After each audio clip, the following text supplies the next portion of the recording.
Hi all. Soya chunks biryani எப்படி செய்கிறதுன்னு பார்க்கலாம். என்னோட வேர்ஷனில் பாதி முடிச்சதுக்கப்புறம் தான் வீடியோ எடுத்திருக்கேன்.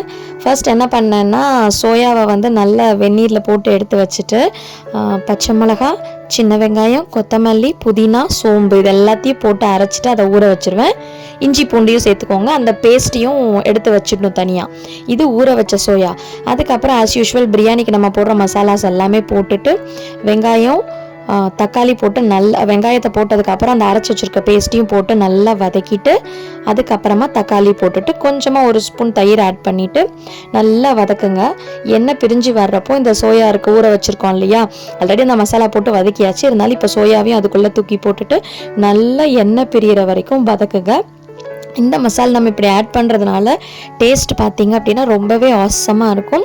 அதுக்கப்புறம் உப்பு எல்லாம் சரி பண்ணிவிட்டு எவ்வளோ அரிசி போட்டிருக்கீங்களோ அதுக்கு ஏற்ற மாதிரி தண்ணி ஊற்றிட்டு குக்கரை க்ளோஸ் பண்ணி வச்சிடலாம். வேணும் அப்படின்னா மேலே வந்து புதினா, கொத்தமல்லி தூவிக்கலாம். உங்களுக்கு பிடிக்கல அப்படின்னா இதை வந்து நீங்கள் கம்ப்ளீட்டாக ஸ்கிப் பண்ணிடலாம். அதுக்கப்புறம் உங்களோட அரிசி வேகிறது இந்த இது இருக்கு இல்லையா, அதுக்கேற்ற மாதிரி எத்தனை விசிலோ நீங்கள் அந்த மாதிரி விட்டுக்கலாம்.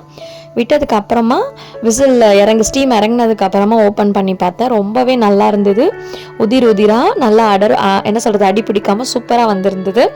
ஸோ இதோட டேஸ்ட் அண்ட் ஃப்ளேவர் பார்த்தீங்கன்னா செம்ம டேஸ்டியாக இருக்கும். நார்மலாக செய்கிற பிரியாணிக்கு பதிலாக இதெல்லாம் அரைச்சி போட்டு செஞ்சீங்க அப்படின்னா அவங்க குழந்தைங்க விரும்பி சாப்பிடுவாங்க. சோயாவை ஊற வச்சுருக்கோம் இல்லையா, அந்த மேரினேட் பண்ணி வச்சதுனால டேஸ்ட் இன்னுமே சூப்பராக இருக்கும். ட்ரை பண்ணி பாருங்கள்.